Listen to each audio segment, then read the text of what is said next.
have led some HR teams at some of the world's most influential companies, like Meta and Ernst& and Young. What do you believe are some of the key qualities that create a truly impactful leader in today's fast-paced and global environment? Absolutely. I mean, when I think of the answer, I think of the question that you said. Being in an HR leadership role or being in HR leadership roles for the last 2 decades, one of the things that stands out for the capacities of the leaders and those most successful leaders are those that are able to adapt.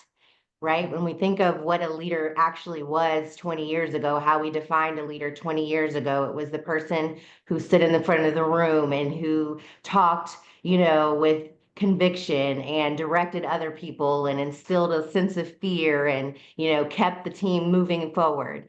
And in 20 years, that term or the idea of leadership has transformed to the person who sits in the back of the room. Now we talk about servant leadership. Now we talk about empowering other people, not being the first to answer the question, not being the person who always has the answer. So that's just one thing that stands out to me. So all of the Yeah. leaders and all the organizations that I've seen are those who are truly able to adapt and who really understand themselves and who really understand, how to make themselves be the best in the best environment so that they can ensure that they bring out the best of the other people in the room, for Yeah. sure.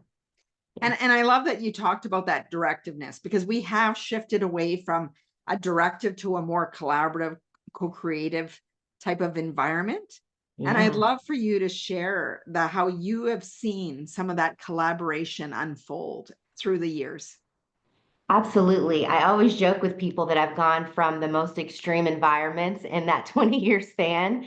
As you noted in my biography, I started off from a military perspective. My parents were both in the military. I was raised on military bases around the world, and my first HR job was actually supporting fighter pilots in North Carolina. So there is really no better example of the true hierarchical nature of the leader that stands in the front, that pushes people forward, and how important that is.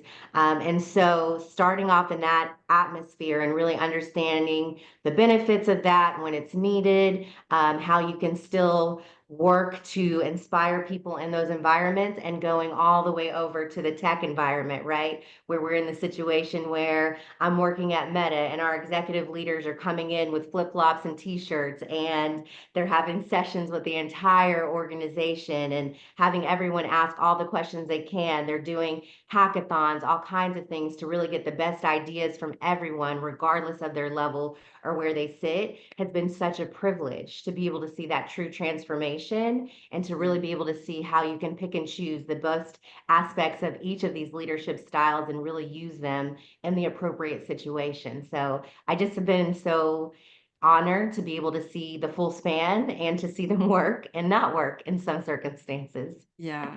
And what an extreme, right? Yeah. From more of the military acumen to flip-flops, right? So when you're thinking about that, Exactly. what extremes those are, because you never catch that at a military base. Um, and what I find most profound is that adaptability that you talked about. What did you Absolutely. learn about yourself going from that environment to the other?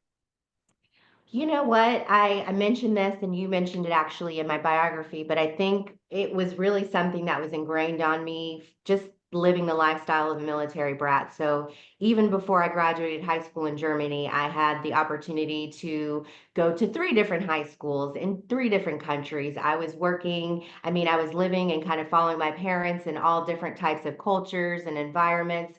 So it was something that kind of came naturally to me. It wasn't like Mhm. anybody asked me if I was ready to move or ready to go to this new school or Right. ready to join this new cheerleading team. So I really learned the value of appreciating each and every community, each and every organization, each and every school or environment. Some things I loved, some things I didn't, but kind of take the best, keep moving forward, and eventually you'll have this amazing catalog of experiences to choose from. So I think that's what I've emulated in my professional career. I've been able to start again with the military, see that full structure, see that level of discipline, honor, and integrity, go to nuclear, go to manufacturing, go to professional services and tech. And each and every journey, each and every country and organization and leaders just taught me so much. So I just feel so lucky and incredibly privileged to have stepped back at this stage of my career and see this amalgamation of all these different um, really amazing leadership styles and organizations that I can leverage for sure. And I know on the show we've talked about, cultures and culture gaps and different things like that. During your time in Tokyo with Toshiba, what were some of the biggest cultural differences that you needed to navigate, and how did that experience influence your perspective on global leadership? Such a good question. As I mentioned, I did grow up in Europe. I had lived in a lot of different places. So I think even I underestimated how much of a gap it would be for me to just jump over and move to Tokyo. I was selected for a pretty prestigious rotation program where I actually moved to Tokyo, had never been to Japan before, really didn't have a grasp of the language, didn't really understand it, and volunteered to go work downtown Tokyo in the Toshiba headquarters. And I was by myself in my mid 20s and felt like I could conquer the world. I had done lots of really good, impressive things in my career, wasn't scared at all, jumped right into the office. And I was blown away within my first few weeks of things that I just took for granted and things that I had learned in a corporate environment and military environment. Two funny things that I noticed right off the bat was the concept of doing presentations. So I was doing my first presentation and I thought I nailed it. I felt really good about it. I had followed all of the structure that I had learned in my other previous roles. It was short and sweet. My slides were concise. I had a lot of personality. And I was shocked when my manager took me aside and said, this actually didn't really deliver what we were looking for. So I remained open and just learned very quickly things that we had learned in terms of presentation styles were very opposite. My slides needed to be more detailed, right? The focus wasn't on the energy. The focus is the where people sit in the room, the way that you present the information, and really being aware of those cultural nuances Mm-mm. created night and day differences to the reception of the material that I was sharing.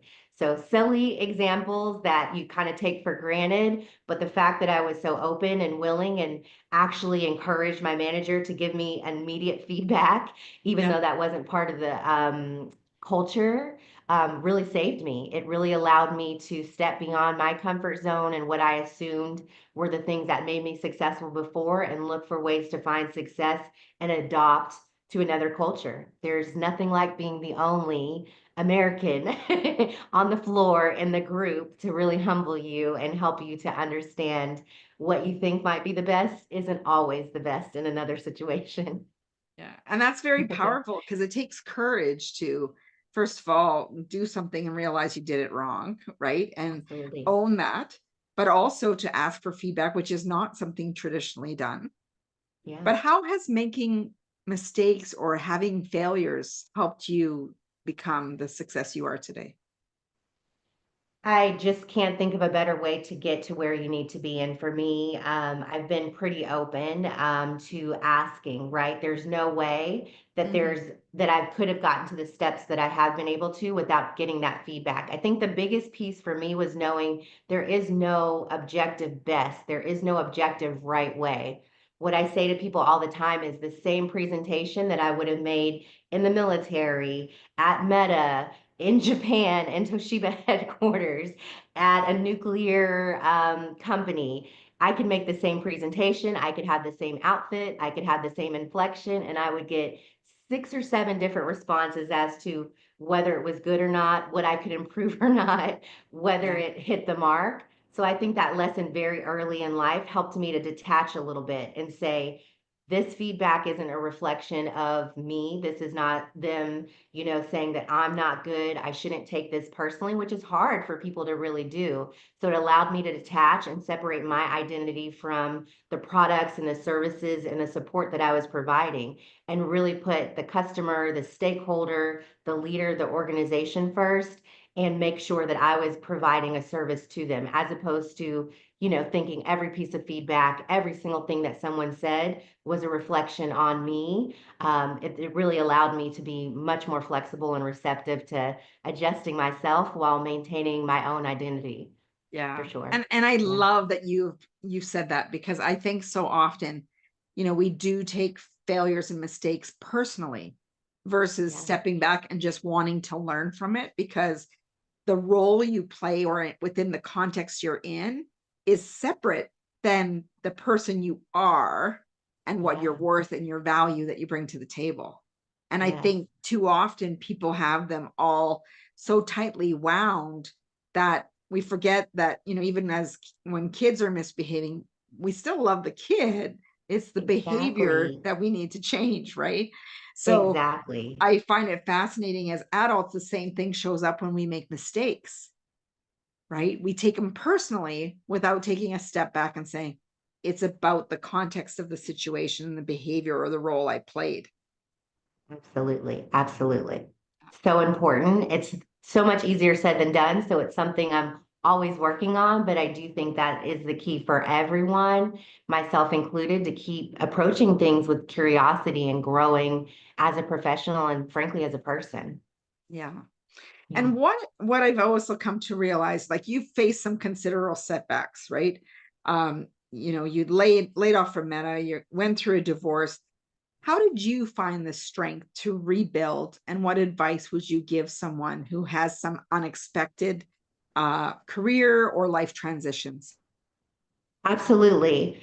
A few pieces of advice for everyone, and what I really held on to was, we're human. Those were setbacks and they hurt like hell. So having this space and giving myself the grace to really go through those emotions.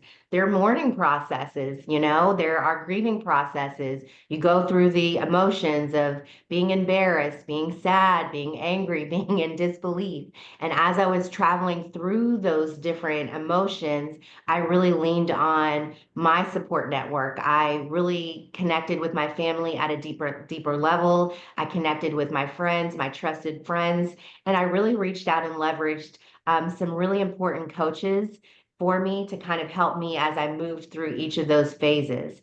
And the other key was moving through those phases, but not getting stuck in those phases, going through the emotions, but still really, really working on establishing my identity. Who am I outside of being a wife? Who am I outside of being, this leader at this company? Who am I outside of this status? So for me, traveling through those emotions and then really working with coaches and professionals that helped me to really get past those things and to really establish an identity in and outside of the things that I had clung to so tightly before, was really the key for me, being able to move forward and reimagine a life that's arguably more exciting and fulfilling than anything that I actually experienced beforehand. Yeah. And I'd love to dive in here a little bit deeper here, because Sure. the identity piece is such a fascinating part for me. When we have life transitions, or, people who've experienced injury, illness, divorce, death of a loved one, um, Absolutely. it really makes you reflect and revisit your world.